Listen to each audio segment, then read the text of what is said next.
Look man, I'm freaking out. I might not have been robbed, but this moving stuff means all my games are in boxes. I haven't seen my Yoshi bikini in 3 days. Do you know what that does to a man? Breathe in. Breathe out. Breathe in. Breathe out. It's alright. I might not have seen my gaming merch for a few days, but that's fine, or at least my therapist says it is. If I close my eyes, I can imagine I have all types of gaming merchandise. Some real, some not. Oh, that's a good idea. To distract me from this crippling cosmic horror, I'll imagine some game merchandise that I wish existed.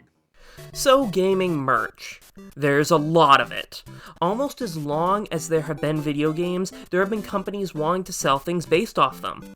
There have been t-shirts, mugs, skateboards, food, toilet covers, and that's all just for Pokemon!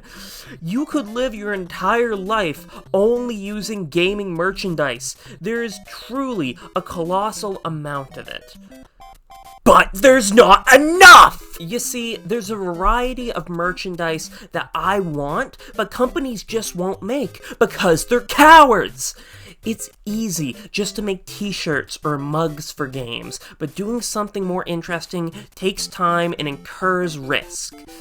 Many companies decide it just isn't worth the hassle to create complex merchandise, and yeah, I guess it's pretty fair to see why.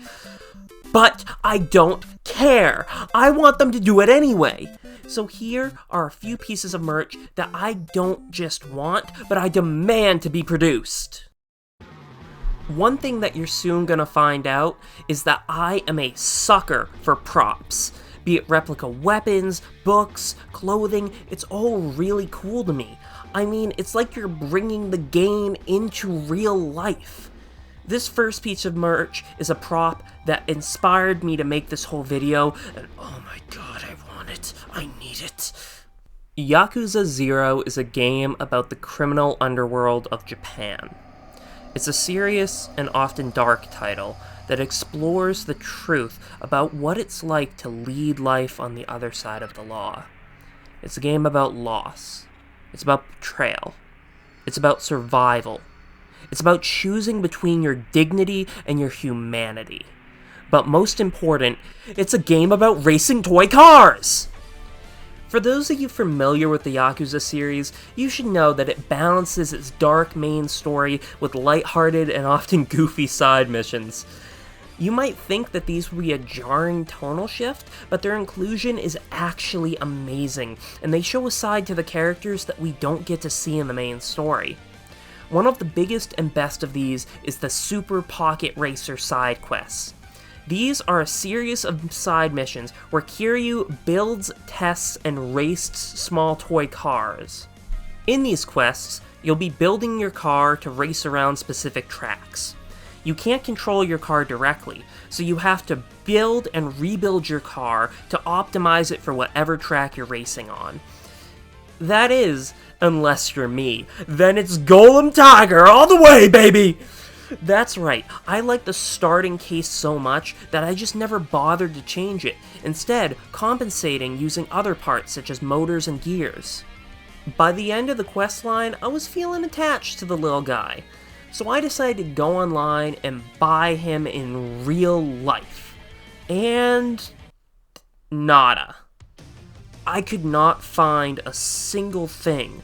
Not on eBay, not on Japanese import sites, heck, nothing even fan-made on Etsy. I even tried looking at the real-life cars that the quest was based around, and still, there was nothing resembling Golem Tiger. I just want a car the right shape and size. I'll repaint it if I have to, but I need a case that's the right shape and size. It'd be awesome if it were battery-powered like the game, but at this point, I'll take anything. Unfortunately, with Pocket Racer being cut from newer Yakuza games, there's little chance that they'll ever make it. Who knows though, maybe Sega will bring the minigame back in the future entries and release the car's official merchandise.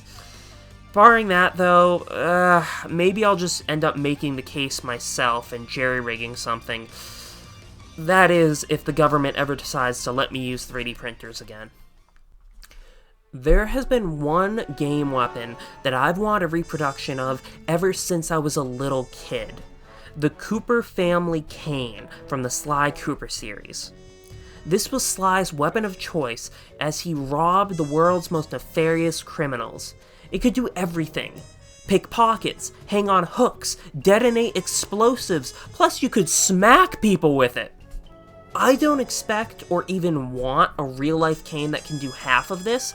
I just want something I can hold in my hands, swing around a little bit, you know, just a prop weapon, so I too can feel like a raccoon. Wait, that came out wrong. I'm not furry. I swear I'm not furry. Now, people have been making canes and selling them on Etsy unofficially for years. However, a lot of these are pretty hit and miss. Many of them screw up the shape of the head, or use the fourth game for reference, which has easily the worst cane design.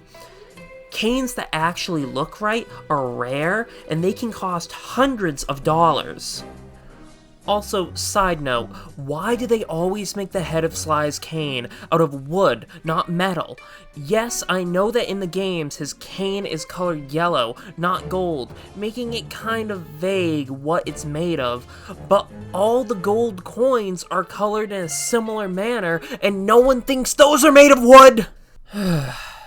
But regardless of my qualms, these fan projects are ultimately the only way I'm ever gonna get a cane. Since it's not like Sony's gonna make an official one. Oh yeah, except for the fact that they did!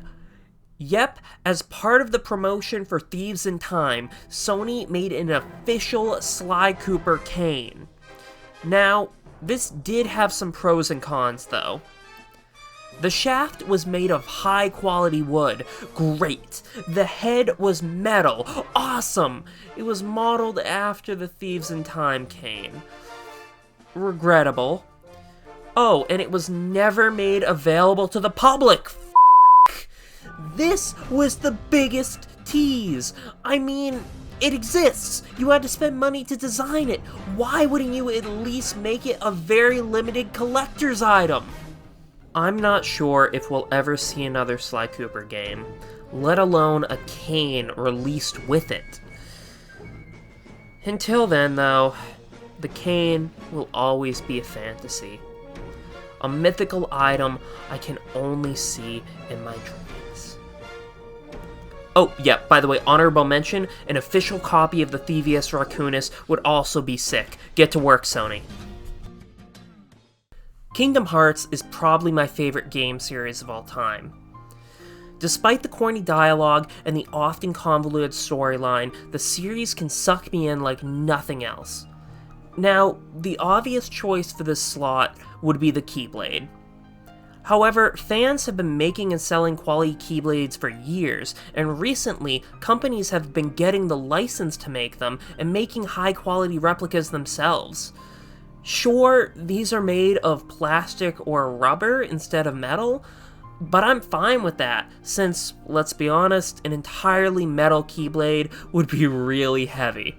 Instead, I'm going to put a bit more of a simpler request in, and I'm going to ask that they make more Kingdom Hearts figures. This is a bit of a strange request for me to make, since, well, I've never really been a big figure guy. After all, 95% of my shelf space is taken up by video games, so there's not much room for extra decoration. But when I do find a little bit of room, I enjoy filling it with a figure from my favorite game, comic, anime, whatever. In this regard, though, Kingdom Hearts has always been underrepresented. After all, it is my favorite game series of all time, and I barely have anything for it, especially in figures. Don't get me wrong, they've released figures for it, they've released a fair few figures for it over the years. It's just that, with their figure releases, there have always been two main issues. My first issue is the majority of Kingdom Hearts figures are posable. Now, this is just personal preference, but I prefer my figures to be static. Oh my god, that may be the most nerdy thing I've ever said. Anyway, posable figures often cost more and look worse. And no matter how you pose them, I find that they never look as good as the poses found in static figures, because when they're making static figures, they can pose them however they want. They don't need to worry about them being adjustable, so you get some really cool results. While the series has had a few static figures released over the years, most of them are either poor quality, too old to find, or both. It can be impossible to find a good static Kingdom Hearts figure, especially if you're looking for a certain character, which leads me to my second main issue. Whenever they decide to release a figure in this series, it's always of Sora, Kairi, or Riku. Now, I don't have anything against these characters. Okay, that's an outright lie. Kairi, can you please do something with your life besides being kidnapped? Just for once hit something! The series has a pretty large lineup of original characters, and it would be nice if they spread the love around some more. I mean, for God's sake, Xion didn't get any figure until 2020, and it has been out of stock since 5 minutes after they announced it. Again, I don't have a problem with them making stuff for the main 3, but next time they decide to make a figure, it would be nice to see something other than the 115th figure of Sora. Now I could go on and on rattling off gaming merch that I wish existed all day, but we got in this video somewhere. So for now, there's just a few items I wish existed. I know some of them were more long shots, but I have hope that at least one item mentioned in this video will get made. After all, if they can make Resident Evil perfume, they can make anything! Huh. Wonder what that would smell like.